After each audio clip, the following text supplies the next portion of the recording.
Peter crouches on the edge of a dusty ruin, watching Quill and Tony discuss plans for taking on Thanos. It seems to be going well, but they're just out of reach of his super hearing to really tell. At the very least, no one looks like they're going to start throwing punches again. A shadow falls across him, and he looks up. "Oh, hey, Dr. Strange."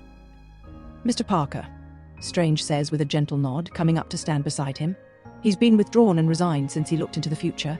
Quiet, almost humbled. It's a drastic change from the aloof sarcasm from when they first met. "Are you okay?" Peter asks, looking up at him and tilting his head. "You seem a little not okay after that time thing." "I'm as well as can be expected. I've been preparing some spells ahead of the battle. That's always somewhat draining," Strange says, distracted. He pauses, then looks at Peter. "Can I ask a favor of you?" Yeah, of course," Peter says, standing up from his crouch. There's a weight to the sorcerer's gaze that he's never seen before. "What do you need?" "Hold out your hand, please." Peter does so, curious as to what the sorcerer could possibly need from him. Strange pulls out a piece of paper thick enough to qualify as parchment and places it in Peter's hand. It's folded in half and sealed with an honest-to-God wax seal. Peter's thrown by its sudden appearance until he realizes that this is probably one of the simpler tricks the sorcerer has up his literal sleeve. He takes a moment to admire it. The paper is almost cloth-like, and the wax seal glows with a subtle power that presses against his hand, even through the suit. And then it disappears in a green flash. Peter stares at his hand in disbelief. Strange, for his part, doesn't seem surprised or even upset. "Excellent. Thank you, Mr. Parker." "You're welcome," Peter says, looking at his hand. "I'm not going to sneeze out a letter in 3 weeks or something, am I?" "Something like that," Strange says, far too casually for Peter's liking. "Are you prepared for this?" "The fight? Yeah. I mean, as well as I can be, I guess." Truth be told, he's a little freaked out. Titan had once been like Earth, and now it's nothing but dust and ruin. If they don't stop Thanos here, there won't be a home to go back to. He's glad Tony's here. Without him, they wouldn't stand a chance. "I'm ready, Dr. Strange. Promise." Strange nods, watching him thoughtfully. He holds Peter's eyes for a moment, hesitates, and then says, "A bit of advice?" "Sure," Peter says. This is the longest conversation he's had with Dr. Strange. The man had all but ignored Tony and Peter on the ship during their flight towards Titan. This sudden interest and oddly friendly conversation is, well, strange. "No great thing can be done without sacrifice," Dr. Strange says, and then he walks off. Peter stares after him, thoroughly confused. Thanos arrives, and he's much bigger and much more terrifying than Peter expected. They subdue him in seconds, but it's a near thing. Peter puts his hands over the jewels, slotted into place on Thanos' gauntlet, and finds his grip just near the biggest one set below the 4 others, the orange-gold one. It fairly thrums with power, like Tony's arc reactor, pushing out unseen waves of heat that run along the length of his arm. He starts to pull. Something cracks beneath his hand. There's a weight in his hand that disappears the second it lands there. Something bright, something gold, he thinks, but he can't think of why it would be gold. It isn't in his hand when he looks, so whatever it is, he must have dropped it. Thanos must have invested in some pretty cheap metal for this gauntlet. "Kid, focus." Tony grits out. "Right. Sorry," Peter resumes, pulling at the gauntlet. He doesn't notice that half of the Soul Stone is missing. Quill drops from the sky and approaches Thanos. Everything goes wrong after that. Thanos disappears through the portal. And almost immediately things feel wrong. "Something is happening," Mantis says. He doesn't know what happens after that. He hears Drax ask for his friend. He hears Quill mutter a quiet, "Ore man." He knows they're dead. He can't hear their heartbeats anymore. And then it happens to him. His spider senses are absolutely screaming at him. The fear is all-encompassing. The pain is more than that. Every nerve ending is on fire. I don't feel so good," Peter mumbles, staggering towards Tony. He trips and catches himself against the man, can feel him wince. Something is trying to tear him apart, but he can fight it. Barely. It takes almost all of his concentration, all of his willpower, but he fights it back. For a bit. All it does is make the pain last longer. At the edges of his consciousness, he can hear other distant voices. It sounds like they're coming from a tunnel far away from him. He babbles at Tony, begging for help or comfort or something. Things the man is thoroughly incapable of providing for him. "Why is it taking so long for him?" Quill's voice asks. "Nick, was it like this for me?" Another asks. "No, it happened instantly," Nick, whoever that is, answers. "I don't want to go," Peter pleads, half hugging, half clinging to Tony as they're both dragged to the ground. Tony, by his wound and Peter's unexpected weight, Peter by his rapidly disintegrating legs and feet. Tony still finds the strength lay him out relatively gently. His voice is calm and reassuring, in contrast to the despair and panic just behind his eyes. "You're all right. You're okay." "Jesus," a voice quietly says. It's one he heard before. The Falcon. "I've got you," Tony says, gripping Peter's shoulder. He looks away briefly, his eyes meeting with the blue alien woman who rammed a ship into Thanos. When he sees the vaguely shocked and defeated expression on her face, he turns back to Peter. "I've got you." "You're all right." He isn't. He's slowing it down, yes, but that's a losing battle. Even if Tony could stop it, well, his legs are gone. The pain is crawling up his stomach, up his spine, and it's starting to gain speed. He reaches up to grab Tony's shoulder, and his crumbles inside the suit. The suit collapses around him, giving off the illusion that he's deflating. Ash seeps out of the edges of it like water. "You're okay," Tony repeats. He's trying to make it easier for Peter, and all Peter can hear is, "If anything happened to you, I'd feel like that was on me," in the back of his mind. "What the hell? Did you guys just hear that?" Quill asks. "It's a memory," someone else says in a quiet, withdrawn and decidedly Sokovian accent. The pain has reached his chest now, his lungs. He can't fight it anymore. He looks up at Tony and whispers, "I'm sorry."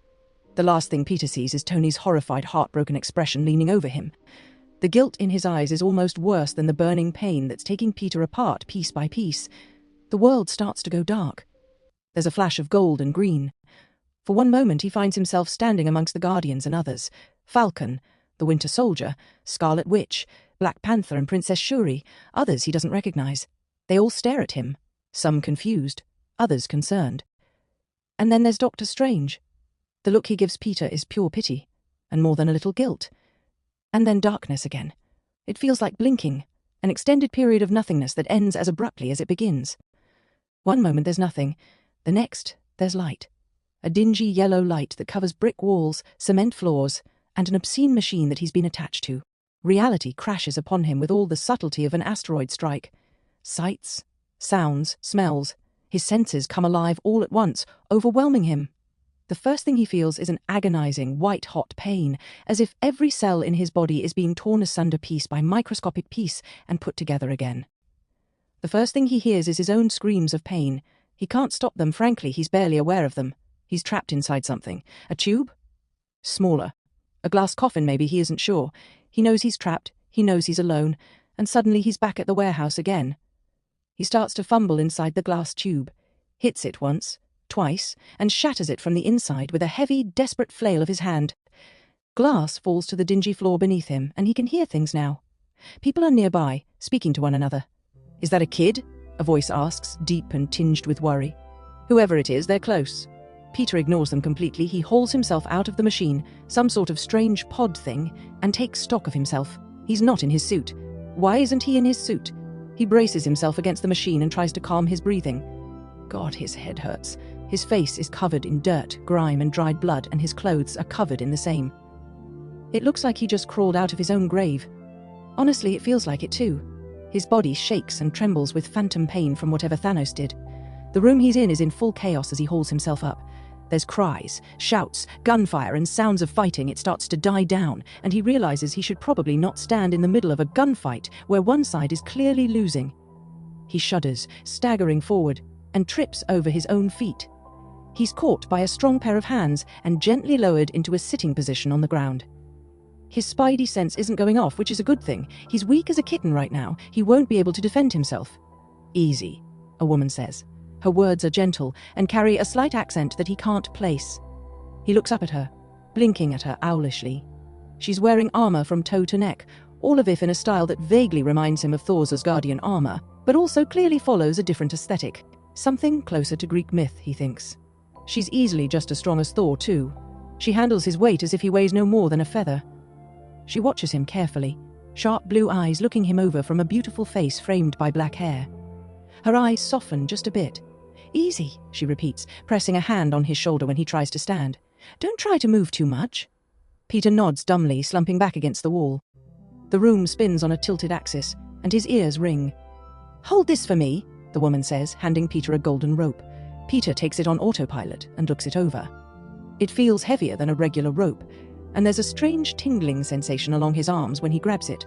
She relaxes slightly when he takes the rope without question. "What's your name?" she asks. "Peter Parker."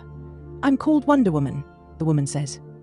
She motions towards a man standing in a blue supersuit with a red S stenciled across an almost ludicrously muscled chest. "This is my friend, Superman. Is it okay if we ask you a few questions about what happened here?" "Who?" Sure.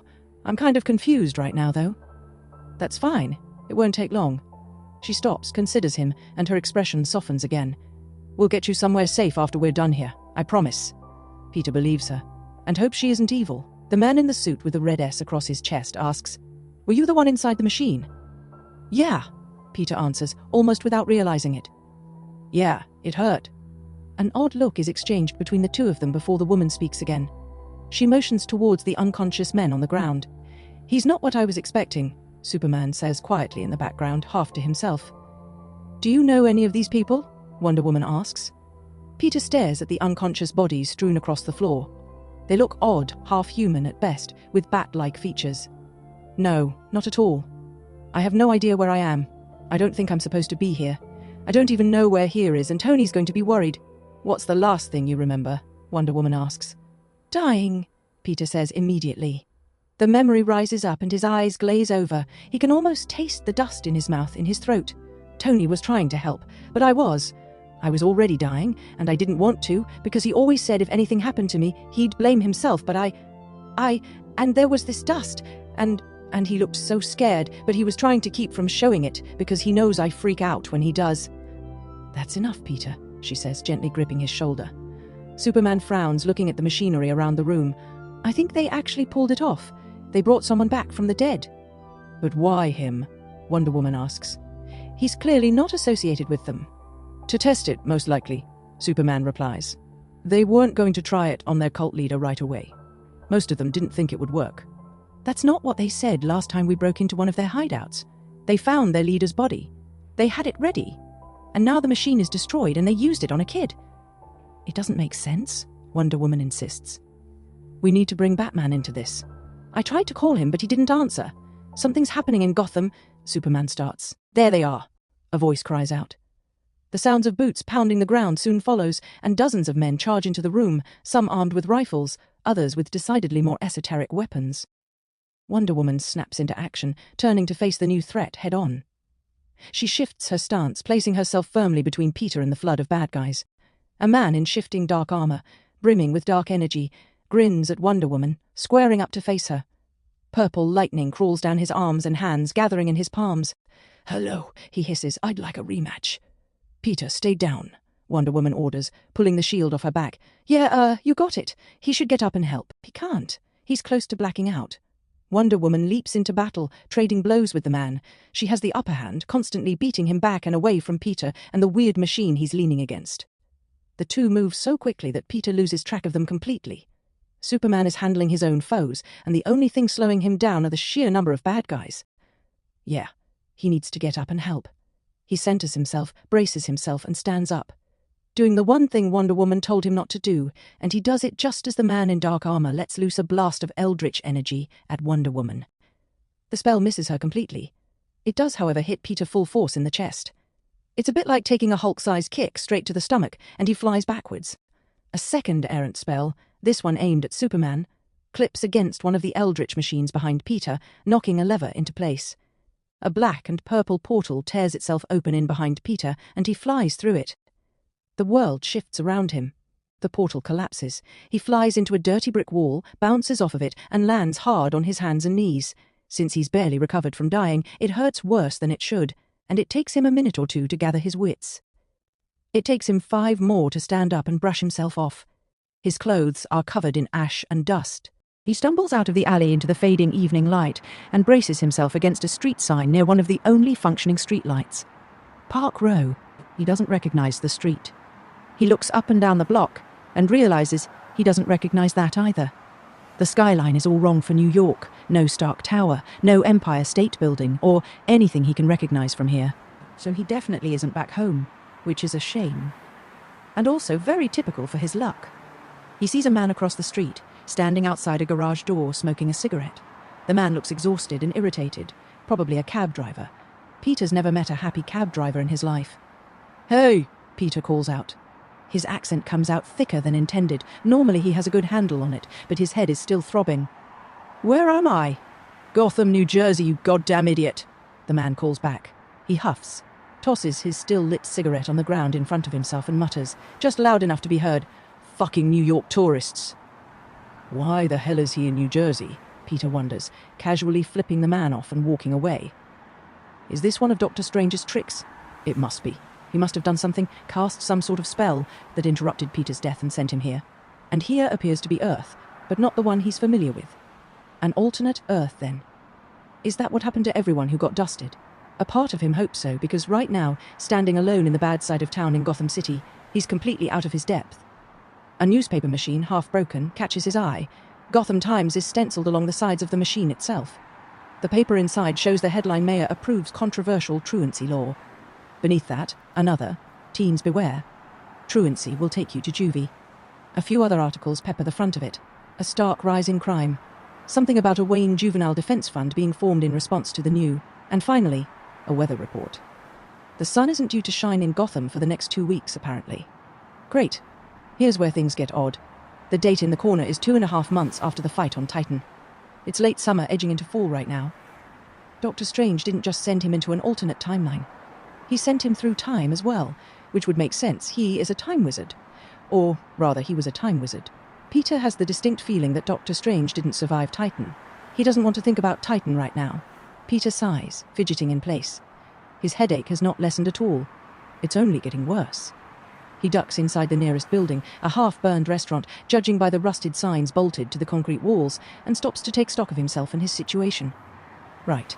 Okay. No food, no money, no phone. Absolutely no clue where I am. The only new part of that is having no idea where I am. I can handle being homeless. I've done that before. Peter mutters to himself, pacing around the fire station office. And he had been homeless before. For a brief time with May when they'd been evicted from their apartment after Ben's death. The ambulance and funeral bills had devastated their finances, and the landlord was less than sympathetic to their situation. What would Iron Man do? What would Tony do? The immediate response to that triggers a visceral memory. He pauses, frowns, and reconsiders. Okay, what wouldn't Tony do then? That brings him even less options. He groans in frustration, rubbing his eyes. Captain America's PSA has never covered this.